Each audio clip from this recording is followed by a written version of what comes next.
Unatamani kusikia sauti ya Mungu lakini unashindwa? Rekebisha makosa haya matatu unayofanya bila wewe kujua, na nakuhakikishia utakaporekebisha makosa haya matatu utaanza kusikia sauti ya Mungu kwa urahisi sana. Kosa la kwanza, kuto kutubu dhambi. Kitabu cha Isaya sura 59 ule mstari wa kwanza na wa pili inasema, lakini makosa yenu yamewatenga ninyi pamoja na Mungu wenu. Dhambi huwa inakata mawasiliano kati ya Mungu na mtu.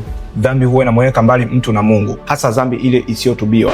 Na kosa la pili ni kuto kutii maagizo madogo madogo ambayo Mungu anakupa. Kitabu cha Luka mtakatifu sura 16 na mstari wa 10 inasema, aliye mwaminifu katika lilo dogo huwa mwaminifu katika lilo kubwa pia. Na ndio maana anasema, nikaribieni mimi nami nitawakaribia ninyi. Unapozidi kumkaribia Mungu kwa utiifu, unapozidi kumkaribia Mungu kwa kutii yale maagizo anayokupa, Mungu ana tabia kumkaribia mtu zaidi, na atakapokaribia Mungu zaidi utaanza kusikia sauti ya Mungu kwa ukubwa zaidi. Na kosa la tatu ni kumzimisha Roho Mtakatifu. Kitabu cha Wathesalonike wa kwanza sura ya 5 na mstari wa 19 inasema, wala msimzimishe Roho Mtakatifu.